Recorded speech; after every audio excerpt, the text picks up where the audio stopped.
en alguna de las reflexiones que querría plantear. Es verdad que llevamos ya muchos años reflexionando sobre la contratación pública. Yo sigo siendo optimista, vamos andando, van cambiando las cosas, sobre todo cuando ves que hay interés por hacer las cosas mejor en congresos de este tipo, pues te retroalimenta. Decía la secretaria general Isabel Gallego, y buena amiga, que el mundo de la contratación pública es complejo. Se me ha ido y digo, no es verdad. No es verdad. Voy a hacer un juego de palabras. Es complicado, pero no complejo. Esto lo decía un ingeniero que fue vicerrector en mi universidad. Dice, lo complicado se puede resolver, lo complejo exige más pensamiento. Lo complejo es enviar un cohete espacial para que llegue a Marte cuando no tiene, esto es una anécdota real, cuando los depósitos no tienen capacidad para llevar tanto combustible para llegar hasta allí. Eso es complejo. Y saben que al final se resolvió, gracias a la fórmula matemática de un profesor de ingeniería de la Universidad de Zaragoza, fueron a la universidad, a la NASA, para conseguir que la nave diese 2 vueltas a la Luna para coger fuerza de gravedad y cuando la había cogido suficiente fuerza de gravedad, en el ángulo correcto, saliese dirigido hacia Marte para llegar. Eso es complejo. Los problemas de contratación pública serán complicados, pero no complejos. Lo digo porque si no nos refugiamos en esto es imposible, no lo vamos a cambiar. Claro que lo podemos cambiar siempre y cuando nuestro legislador frene un poco, temple y no nos haga en este eterno viaje normativo de la contratación pública, ir viendo cambios que a veces no sabemos bien a qué obedecen y que tienen un gran coste económico y jurídico para el país. Se publicaba el otro día un artículo en la revista de las Cortes Generales, un economista, Moira Sanguinetti, donde nos daba la cifra de que desde la Constitución en España se han aprobado más de 400.000 normas. 400.000. Luego le decimos a los ciudadanos que el desconocimiento del derecho no excusa de su cumplimiento. Dice, ya, claro. Y que eso tiene un coste. Tiene un coste de seguridad jurídica, porque no sabemos lo que está vigente, y además hay contradicciones. Tiene un coste de inversiones, donde hay complejidad, complicación normativa, se retraen las inversiones. Tiene problemas sobre la justicia, porque se retrasa, hay mayor litigiosidad, se retrasa los procesos de resolución, se genera más incertidumbre. Con lo cual, es muy importante en esta materia, en cualquier materia, pero en contratación pública, donde se mueve y se invierte tantos recursos públicos, tener cierta estabilidad del marco normativo, si se me permite cierta codificación, como hacen otros países, para poder interpretar correctamente los principios y los conceptos. Recuerdo el año pasado, el concepto es el concepto, y ojalá empecemos siempre por allí, porque nos quedamos a veces en la letra, en detalles descontextualizados, y nos lleva a soluciones no adecuadas, ni con la finalidad de la norma, y sobre todo no adecuadas con lo que se pretende de la actividad administrativa. ¿Qué es la actuación administrativa? Me pongo de académico, de parte general del derecho administrativo, como le explicamos a los alumnos. ¿Para qué están las administraciones públicas? Para satisfacer el interés general, dirían todos. Muy bien. Luego la brújula es el interés general. La brújula es el interés general. Y lo que nos manda el interés general va cambiando día a día. Por eso tenemos en la Constitución, el artículo 9.3, la cláusula de transformación. Los poderes públicos están al servicio de los ciudadanos para conseguir, vía marco normativo, actuación administrativa, correcta interpretación de los principios constitucionales, dar la mejor satisfacción de las necesidades de los ciudadanos. Y creo que a veces nos olvidamos de eso. Cogemos la norma, aplicamos la norma, con una visión a veces muy administrativa pensando en el órgano gestor y no tanto en el resultado. Y eso no puede ser porque nos alejamos de los estándares de buena administración. Lo primero que reclamaría es, ¿para qué vamos a hacer contratación pública? ¿Tendría que ver con la planificación y con la anticipación? Sí, pero sobre todo con el rol institucional que tienen todos aquellos que hacen la contratación pública como poderes adjudicadores, porque tiene un rol institucional muy importante, no un rol burocrático. Cambiar la sociedad implica liderazgo, Y el liderazgo se hace en estos momentos con la contratación pública más en el escenario de los Next Generation, donde se están movilizando tantos recursos públicos. Por lo tanto, en vez de ir a veces a la norma, corriendo a ver qué dice y si la coma tal, pensemos cuáles son los principios, los conceptos sobre los que se va a asentar toda la decisión contractual de cualquier poder adjudicador. Nos interesa, vuelvo a insistir, la mejor satisfacción del interés público. ¿Por qué digo esto?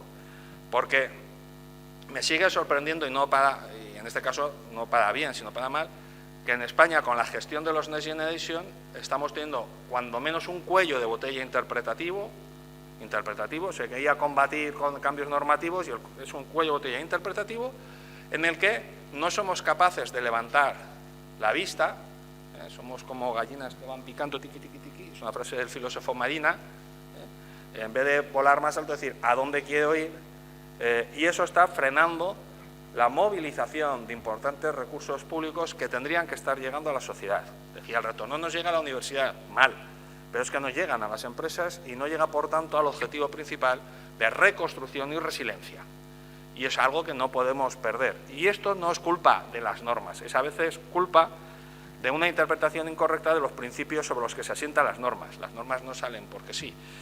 Bueno, me interesa esto porque tenemos que saber los principios. Cuando hablamos de transparencia, cuando hablamos de eficacia, cuando hablamos de integridad, cuando hablamos de rendición de cuentas, no son meros principios programáticos de poco efecto jurídico, no.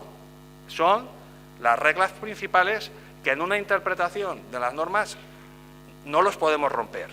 Y yo veo a veces interpretaciones normativas o pliegos que se alejan mucho de lo que debería ser la correcta interpretación de esos principios.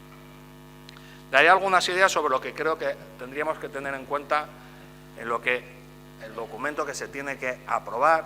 Me decían que está aprobado, pero que todavía no se ha publicado y que es secreto. Algunos no saben que se ha aprobado, pero esto es muy español, que es la Estrategia Nacional de Contratación Pública. Algunos no saben que se ha aprobado y en teoría lo han votado ellos, o sea que, con lo cual, me sorprende. Saben que la Ley de Contrato del Sector Público, en sus artículos 333, 364, decía en el 17 que se tendría que aprobar una Estrategia Nacional de Contratación Pública, que tendría que ser un instrumento con fuerza jurídica vinculante.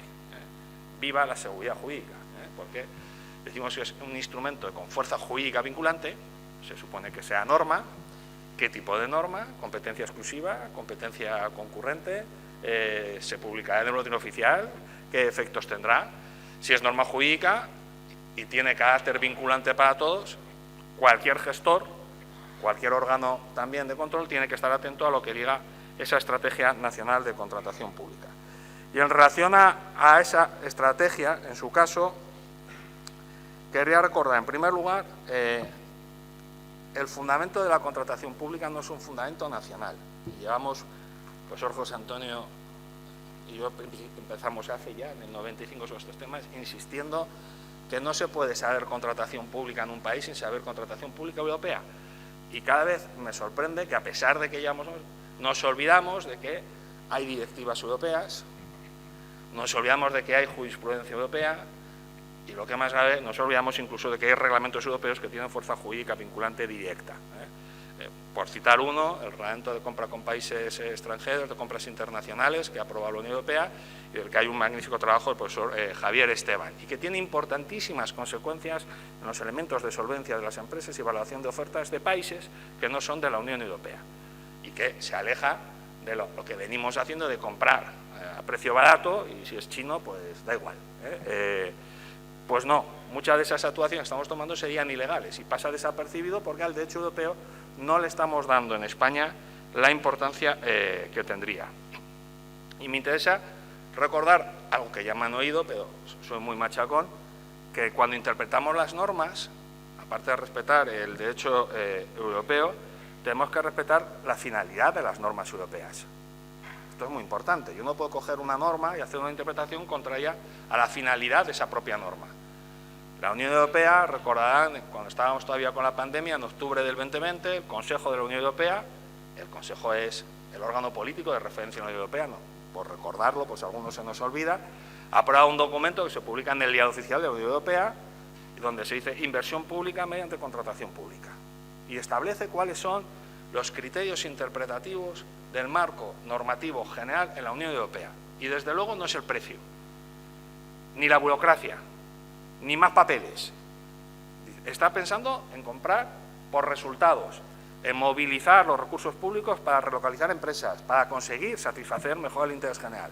Creo que en España no lo hemos leído. Seguimos, si se me permite, con la nueva del Trento en vez de Concilio Vaticano, y seguimos haciendo el misal de cara, de espaldas a la ciudadanía y en un lenguaje que hay mucha gente ya no entiende, que será muy culto, y posiblemente se convierte, y soy crítico, en una especie de jerga de algunos que se aleja de los estándares. Recuerden que gestionamos el interés público, y el interés público no lo marcan los gestores, lo marcan los responsables políticos. Y ellos ya lo han dicho, utilice estos recursos públicos para esto. Con lo cual, creo que también toca cambiar los estándares interpretativos. Lo que antes se podía hacer, igual ahora no es conveniente hacerlo, porque han cambiado el contexto, porque han cambiado las necesidades de los ciudadanos, porque han cambiado la función interpretativa. Y claro, cuando hablamos de derecho europeo, si los conceptos vienen del derecho europeo, yo no puedo modular, cambiar, laminar lo que es un concepto europeo. Existe una jurisprudencia del Tribunal de Justicia muy clara, muy contundente, que nos ha ido aclarando, precisando lo que es. En España seguimos dándole vueltas. Hay una sentencia muy reciente del Tribunal de Justicia, de 10 de noviembre, la sentencia Sarengo, que han comentado Ximena Lazo y María Eugenia López Mora, y es sobre el tema de concesiones de servicios, contratos de servicios. Me interesa recalcar una idea. Dice, los conceptos de derecho europeo no pueden ser manipulados por ordenamientos nacionales. Pero es muy contundente, ¿eh? Dice, esto no puede decir que dice, bueno, ya, pero donde dice concesión de servicios, servicios. ¿Por qué? Y pongo, bueno, no está vigente, pero bueno, se me enfadará, pero mi universidad, los contratos de cafetería, ¿qué son? Hay riesgo operacional. No sean contratos de servicio, no les pagamos a las cafeterías todos los meses por tener la cafetería, vendan o no vendan. ¿Y cómo los hemos tipificado? Como contratos de servicio. ¿Por qué? Porque si no los estudiantes en el Consejo de Gobierno te dicen que eso es privatizar, tal, a votar, wow, vamos a votar. Entonces se vota si es contrato de servicios o concesión de servicios. Digo, pero ¿cómo se puede? No se vota, se vota. No. En la universidad se vota si se da recurso de alzada o no se da recurso de alzada, si el plazo es un mes o son 15 días. Digo, bueno, está bien. Ahora, esto es el modo sarcasmo. El principio democrático no puede ir en contra de la ley, ni de los conceptos que ha puesto el derecho europeo. Es concesión de servicios o contrato de servicios según hayan dicho las instituciones europeas. Y nos está costando en España muchísimo.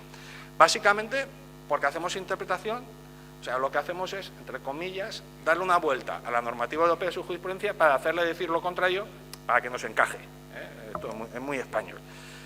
Los conceptos y los principios. Y pongo otro ejemplo, en el que seguimos discutiendo y a mí me cuesta todavía entender por qué tenemos este debate. Si yo cojo el artículo 1.3 de la Ley de Contratos con el 145, con el 200, todas las condiciones de ejecución, el tema de compra pública estratégica, vinculación al objeto de la prestación. Y donde seguimos con el debate de si tiene que ser vinculación directa o no directa. Si yo cojo la Ley de Contratos, mira, no, tiene que ser vinculación directa porque lo dice la ley. Dice, no lo dice. Dice, hombre, si no lo dice es directa o indirecta. Es decir, claro, además, dice, el 1.3 dice que la compra pública tiene que ser estratégica y establece que en todo caso, preceptivamente, o sea, que esto no es potestativo, deberá haber criterios sociales, ambientales, etcétera. Si leemos el 145 hasta el final, no, para que eso te agota, claro, hay preceptos que a lo que llegas al final dices, ya no sé, lo que decía al principio. ¿Ves? No he podido buscar esa posición de la reproducción. Hasta así me dice lo mismo. Ya no les digo el actual 150, que hay que coger fuerza, almorzar antes de leerlo, porque vamos poniendo... Pero si leemos el 145 y leen los párrafos finales, no habla de vinculación directa al objeto, habla de las prestaciones que aportan valor a la mejor, digamos, discutible, tal, y me parece, está muy bien. Vamos a ver qué dice la jurisprudencia del Tribunal de Justicia. si se me permite, claro, yo estuve en el grupo de expertos encargado de hacer el documento de la ley de contratos, se quitó directamente por algo. La finalidad era que se abriese la compra pública estratégica a lo que están haciendo otros países, pero, ¿estás seguro de eso? Hombre, yo estoy seguro de eso, porque aún no he perdido la memoria. Pero vamos a interpretar los preceptos. Dice, no, es que el derecho europeo no lo permite, que esto es una frase que nos gusta mucho. Europa no quiere. Europa dice que hay que comprar barato, que no lo dice en ningún sitio, es más, no existe el precio en las directivas, y además, vinculación directa. Vamos a recordar jurisprudencia europea. Una que todo el mundo conoce y oído hablar, la sentencia Concordia Bus-Sidney, autobuses de Helsinki. Un criterio de adjudicación en la compra de autobuses, año 2002 la sentencia, año 2000, la compra de autobuses, donde esto de los objetivos medioambientales en Europa empezaba a moverse, pero en España se decía que eran cuentos de caballería, literalmente, vamos a informes de juntas consultivas, ya, esto no toca, porque esto no es comprar, esto es hacer otra cosa. ¿Y qué dijo la sentencia? Que un criterio de adjudicación en el que se consigue en la compra de autobuses, se valora el menor impacto de contaminación acústica o atmosférica, es un criterio vinculado a una mejor prestación, aunque no afecte al número de viajeros ni al número del transporte. 2002. Sentencia 2004, Bienström, energías renovables. Misma tesis, hay más jurisprudencia, pero si el Tribunal de Justicia lo tiene muy claro. Dice, todo aquello que aporta valor directa o indirectamente a la prestación es compatible. Y luego nos engañamos, porque decimos, no, como el criterio de adjudicación no vale, pero sí como condición de ejecución. Pues esa es la misma conjugación. O está vinculado en la fase de adjudicación, está en ejecución y a la inversa. Me interesa mucho esto porque estamos frenando recuperación, estamos frenando políticas públicas por una interpretación formal que no está en los cánones europeos. Esto soy muy contundente. Entonces, bueno, oiga, si el Tribunal de Justicia nos ha marcado ya un camino, sigámoslo, porque nos limitamos. Y eso tiene un impacto más importante de lo que parece. Dos, no me resisto, igual me meto en jardines que no tocan políticamente. Claro, hacer una estrategia nacional de contratación pública en cualquier país debe respetar la estructura de distribución de poder. Me explico, para los que no son de España, nosotros tenemos un modelo federal de distribución de poder, el sistema de comunidades autónomas, entidades locales, y donde hay una asignación constitucional de competencias. La contratación pública no puede servir como un instrumento para una recentralización indebida de competencias. ¿Y por qué digo esto?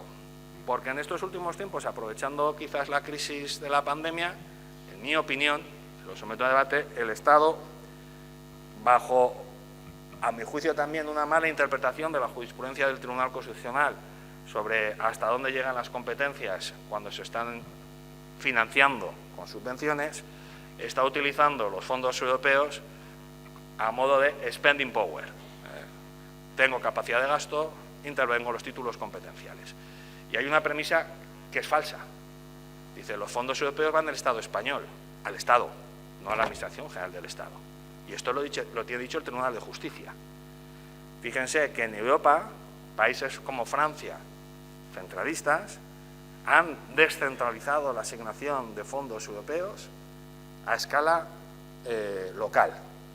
En España, bajo un argumento de que el derecho europeo me obliga, que no es cierto, lo que se ha hecho es recentralizar muchísimas competencias, imponiendo hacia dónde va toda la gestión de los fondos Next Generation e impactando en títulos competenciales legítimos de comunidades autónomas y entidades locales.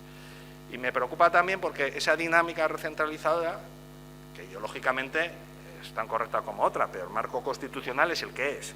O sea, el marco constitucional es comunidades autónomas con sus títulos competenciales, puede estar en el debate de esa estrategia nacional de contratación pública que debe nacer de consenso, no de la imposición.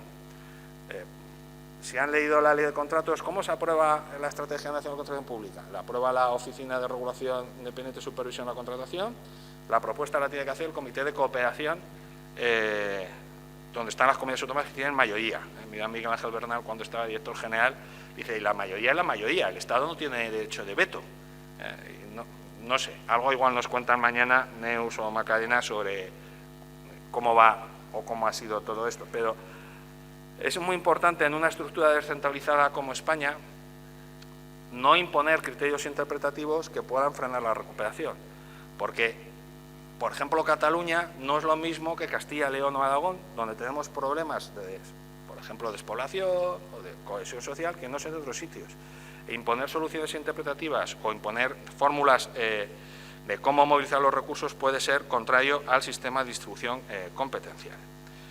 Bueno, en todo caso, la contratación pública, y engancho con lo que comentaba al principio, está al servicio de políticas públicas. La contratación pública no se justifica en sí misma, es una herramienta, no es ni siquiera una potestad. Debatíamos este fin de semana en Sevilla el profesor de Derecho Administrativo, es una herramienta que tiene impacto, según cómo utilice una herramienta. ¿Y para qué hago yo contratación pública? ¿Qué es el contrato público? Si lo tengo que utilizar para hacer políticas públicas, tengo que alinear mi necesidad con la mejor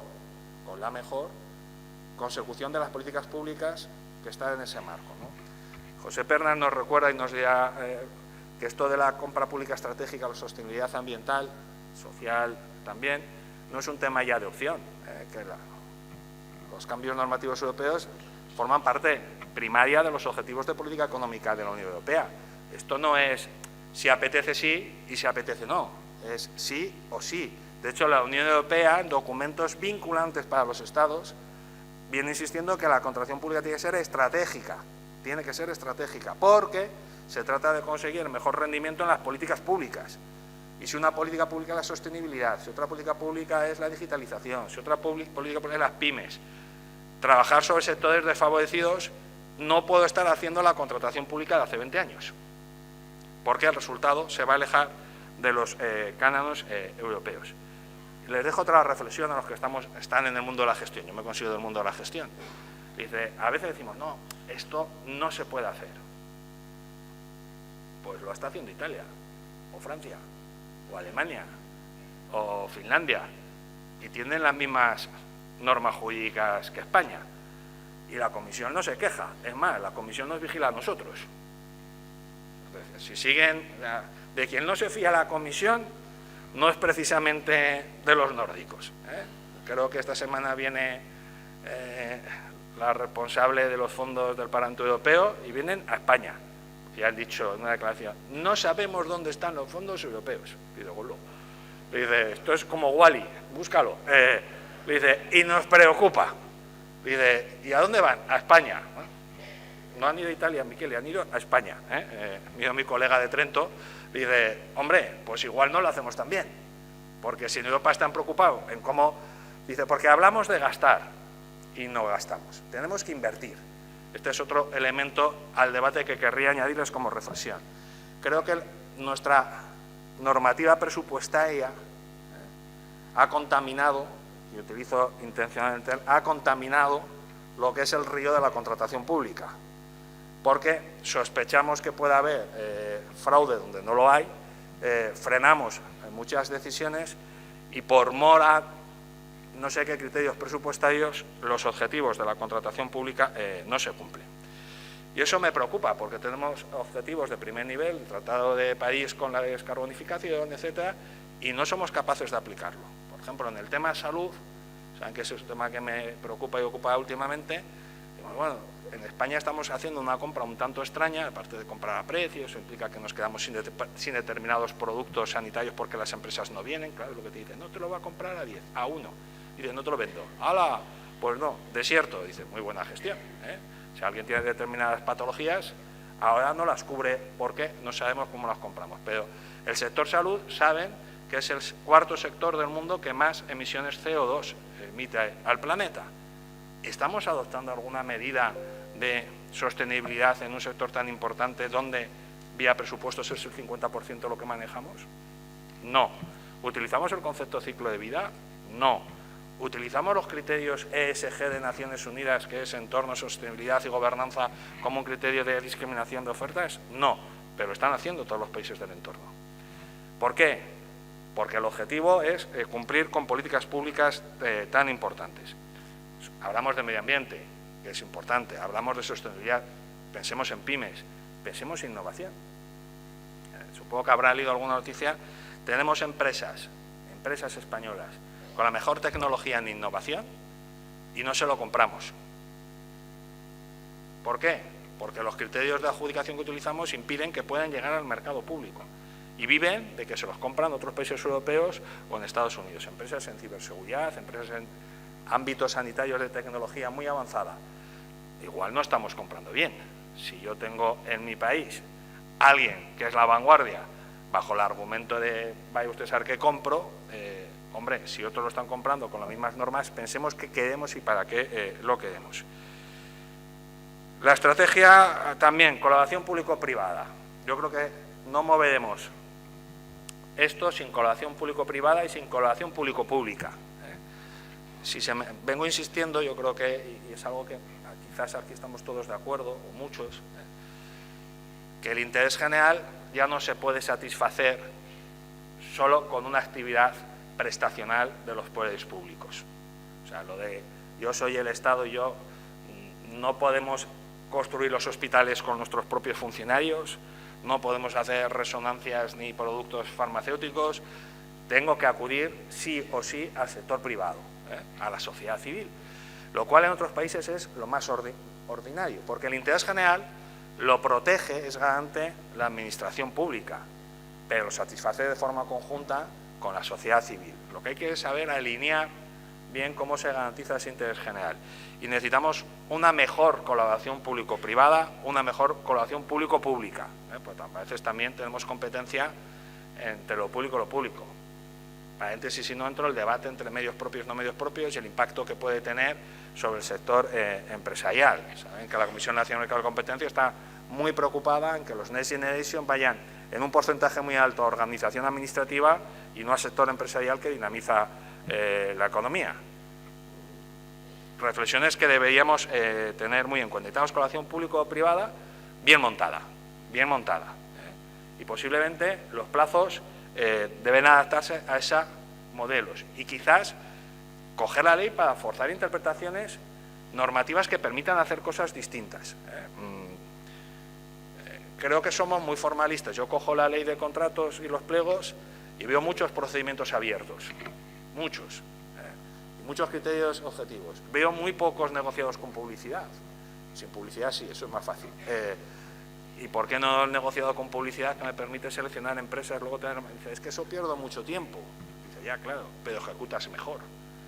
Y aquí el debate, ¿qué es? ¿El tiempo que tardo en promover un expediente, por la carga de trabajo o la mejor ejecución de la prestación? Algo que yo creo que todo el mundo ya hemos asimilado es que el éxito de una contratación pública no está en la fase de adjudicación, sino en la fase de cumplimiento y de presentación de resultados. Y que, por lo tanto, tengo que diseñar la arquitectura de mi pliego y de mi contrato pensando en ese mejor resultado. Objetivos que tenemos que tener en cuenta. Digitalización, inteligencia artificial. Sí, la inteligencia artificial, saben que es ya una realidad, les van a hablar de ello, esto ya no es ciencia ficción. Hay que depurar conceptos, que es digitalizar, que es inteligencia artificial, que es aprendizaje de las máquinas. Cuando esa inteligencia artificial lo que nos hace es facilitar la documentación o cuando empieza a hacer inteligencia artificial predictiva, donde hay dos modos distintos de comportarse y donde debemos anticipar ya soluciones jurídicas, porque entra en riesgo no solo la mejor gestión de lo público, sino también derechos y libertades de los ciudadanos. En Francia, por ejemplo, a los ciudadanos franceses les han dado a elegir si su historia clínica la quieren digitalizada o no digitalizada, advirtiendo que la digitalización aporta valor a una mejor solución terapéutica porque se van a mezclar datos. Un porcentaje muy alto de los franceses ha decidido que no quiere que se digitalicen sus datos de salud, por el miedo a que esos datos de salud puedan ser utilizados de forma indebida y por su forma de sentir la libertad. Lo digo porque el debate no es qué bien la inteligencia artificial, genera muchos datos y aquí hay gente que lo está trabajando muy bien, Miguel Ángel Bernal, con los temas de ciberseguridad, Javier Miranzo, Patricia Valcárcel con Avenido. Hay recorrido, pero es presente, no piensen que esto no toca. Hay muchas cosas donde deberíamos estar poniendo el acento. Por ejemplo, en temas de obras públicas, no estamos utilizando la tecnología BIM. El Building Information Modulation. Es algo que está previsto en una disposición adicional 15 de la Ley de Contratos, en el párrafo 4, confundiendo medios electrónicos con lo que son exigencias técnicas. ¿Eso es bueno o es malo? Saben que el Ministerio de Movilidad, Agenda Urbana y Movilidad, va a sacar en breve, hay una guía ya sobre BIM, y en principio se espera que el Gobierno de la Nación apruebe un Real Decreto como mandato directo a la Administración General del Estado para cómo utilizar BIM en la contratación pública de infraestructuras. En el fondo es digitalización, mira Manuel, porque yo a veces me pierdo, pero es importantísimo, porque estas tecnologías nos van a permitir saber realmente sobre qué trabajamos, evitar sobrecostes, dar más seguridad, mejor rendición de cuentas, con lo cual aparentemente es una carga financiera, pero es un ahorro, es mucho más eficiente y aúna todo lo que es los principios en los que se asienta la legislación contractual. Profesionalización y transparencia. A ver, podemos reflexionar mucho sobre cómo hacer contratación pública. Una gran debilidad que tenemos en España es una inadecuada organización administrativa. No veo yo que nuestros políticos estén por la labor de cambiarla. Tenemos una fragmentación organizativa que hace que cualquier política de estrategia de coordinación sea muy difícil. El otro día leía que tenemos más de 13.000 entes instrumentales no hace administración pública. Si sumamos los más de 8.000 ayuntamientos, más etcétera, nos vamos a una galaxia de entes que hacen contratación pública de más de 20.000. En Europa, cuando lo contamos, dice, ¿habéis puesto un cero de más? O dos, dice, no, igual nos falta uno. O sea que, dice, pero ¿vosotros atomizáis la gestión pública? Sí. ¿Y gestionáis mejor? No lo sabemos, pero lo atomizamos. ¿Realmente no es un análisis de eficiencia de la organización? No. Esto hace que sea muy difícil conseguir políticas realmente de estrategia en contratación pública. Entonces se nos ocurre centralizar. Y centralizar a veces va bien y a veces no, porque puede impactar sobre las pymes o sobre ciertos elementos de políticas públicas que exigirían más finura en la decisión. La profesionalización, por tanto, forma parte también de ese cambio de cultura de la organización. Necesitamos gente con más capacitación. A mí, me dicen, no me gusta que digas la profesionalización porque es como decir que los funcionarios están profesionalizados. No, la profesionalización, la última mesa no lo contaban muy bien, va vinculada a la mayor capacitación y sobre todo a una visión horizontal de la organización. Hacer un pliego no es cuestión solo de un jurídico. Un pliego sanitario será del jurídico, del sanitario y del económico. Saber trabajar horizontalmente es profesionalizar y se puede hacer. Yo he trabajado en experiencias con Carmen de Guerrero, con hospitales, en proyectos de compra por la innovación y han funcionado porque hemos trabajado con el interventor en el grupo de trabajo, con el jurídico, con el gestor. Entonces, se puede hacer una compra pública de ámbito internacional, con consulta preliminar, en inglés, con ofertas, etcétera, y tener la adjudicación en 6 meses. Con esa ley de contratos que dicen que es imposible mover porque es un elefante artrósico, que puede que lo sea, pero según cómo lo interpretamos, pues también, porque si en vez de darle impulsos para que corra, lo hacemos ir para atrás, pues el elefante pues se comporta, pues eso, como un elefante. Profesionalizar implica, por tanto, también política pública, y aquí no se ha movido mucho. Espero que la UIESCON y la Estrategia Nacional digan en qué va a consistir esto de la estrategia de profesionalización, que si me fijo lo que hacen otros países, supondrá que para poder estar tomando en un órgano administrativo decisiones de contratación tendré que tener acreditadas mis competencias y validadas. Y esto en España va a ser de repente habrá ayuntamientos que no tienen gestores habilitados y que alguien le tiene que hacer la contratación pública. Lo digo porque eso va a ser tan presente como la inteligencia artificial, o que acabaremos comprando con un robot, claro, es decir, a ver, sí, compra de mascarillas y nos diseñarán el pliego. Profesionalizar, por tanto, es reto. Con estos foros lo que intentamos es conocimiento, es pensar, es sobre todo tener tiempo de decir, antes de hacer el pliego, qué quiero comprar, para qué lo quiero comprar, con quién lo voy a comprar, a quién se lo voy a comprar, cómo lo voy a vigilar. Los adverbios tienen aquí muchísima importancia. Y acabo ya con la parte de transparencia e integridad. Evidentemente, una estrategia nacional de contratación pública no puede olvidarse de los principios de transparencia e integridad. Yo añadiría, no se puede olvidar del derecho a una buena administración, que es realmente el que da soporte a todo. Lo tenemos como ahí, como si fuese una cosa, mira, es como un jarrón chino. Dice, no te acerques a él que se rompe, la buena administración.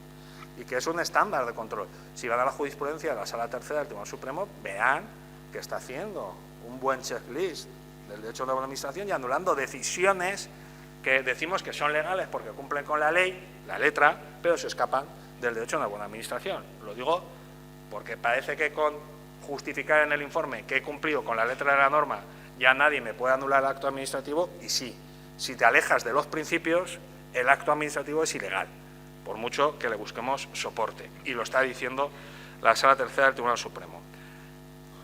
¿Para qué necesitamos el control? Aquí haya un debate con la pandemia si el control es necesario, no es necesario. Tenemos entre eficacismo, utilizadas las palabras de Marcos Baquer, y neogarantías. Yo creo que tenemos que conseguir ese equilibrio. Evidentemente tenemos que ser eficaces. Hasta allí.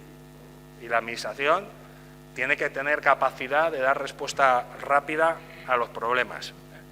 Pero utilizando un símil que no es mío, que es de Bernabé Palacín, todos los conocéis, compra pública estratégica. Esto de la contratación es como un bólido. Es decir, damos un buen motor, puede ser marco normativo, necesitamos un buen piloto. Claro, dice, Chema, coge el bólido de Fernando Alonso. Dice, pues igual, yo ilusión pongo, pero igual la primera curva lo he roto. Dice, ¿por qué? Porque no estoy profesionalizado. Dice, o sí, dice, hombre, soy doctor. Dice, no basta solo los títulos, pero necesitaré, pues tanto, un buen motor, un buen chasis, un piloto y frenos. No se puede circular sin frenos, ¿verdad? Pues necesito frenos, pero los frenos no son, que es una parte muy importante. Si los frenos están bien diseñados, me permite ir a la mejor velocidad, frenando cuando toca frenar sin salirme de la curva.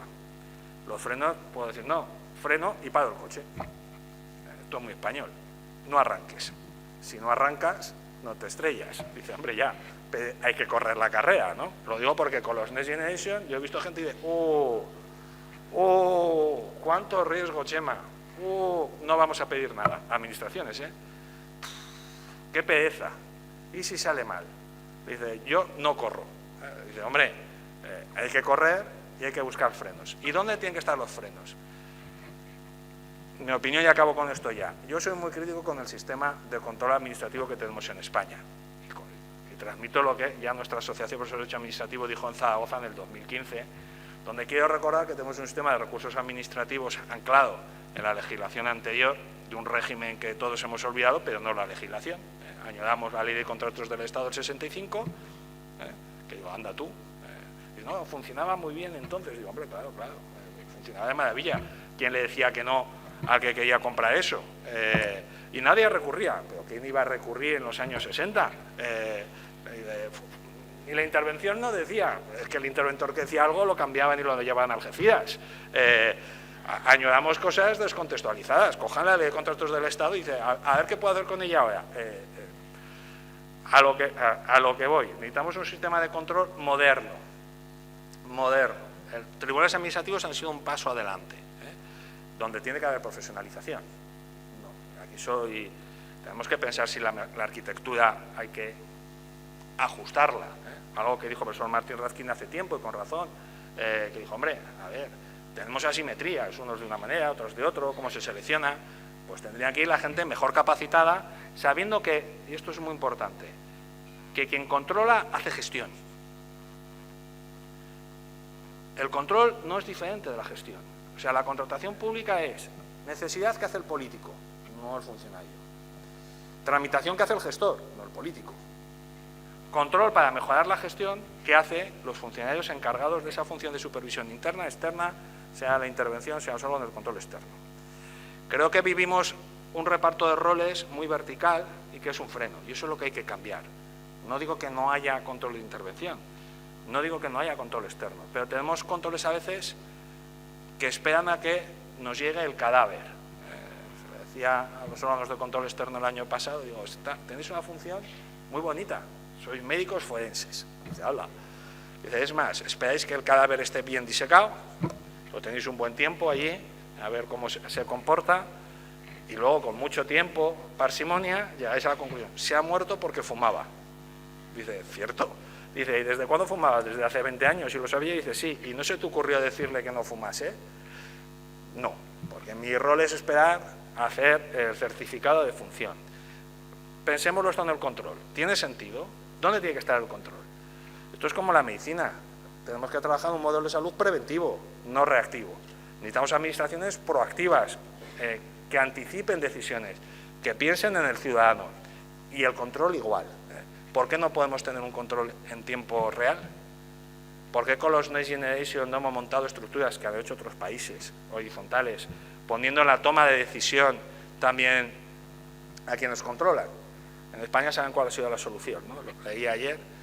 Ante el temor de los gestores a la responsabilidad contable por los Next Generation, la solución ha sido contratar seguros de responsabilidad civil. Digo, damos un ejemplo, es decir, no nos fiamos de lo que va a pasar y en vez de decir, hombre, dame un consejo antes de hacerlo, no me diga, no, yo no me contamino. Creo que si no cambiamos la estructura y el pensamiento de cómo hacer contratación pública, difícilmente avanzaremos. Acabo ya. Esto de la contratación pública tiene muchos caminos, como en el cuento de Alicia en el País de las Maravillas. Y aquí lo importante, esto alguno me lo ha oído, es saber a dónde queremos ir. Porque si no sabemos dónde queremos ir, como decía el gato Cheshire, da igual a dónde queramos ir. Y, en mi opinión, el camino no es la burocracia, ni la desconfianza. El camino es la simplificación administrativa y trabajar en procesos. No es el expediente, es el resultado. El camino no es el ahorro y una visión economicista del precio, sino pensar en eficiencia de resultado y la contratación pública como inversión.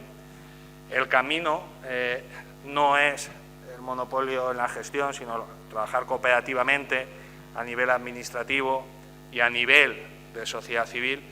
Y, sobre todo, la contratación administrativa del camino no es el de las potestades administrativas, no es el de los privilegios, sino el de pensar que con la contratación pública satisfacemos el interés general de los ciudadanos, que es a lo que nos debemos, y el ADN de cualquier administración comprometida con ese fin constitucional que es el interés general.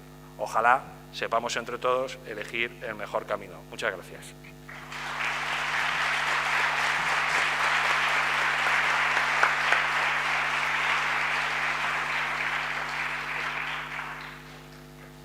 Muy bien, muchísimas gracias, Chema.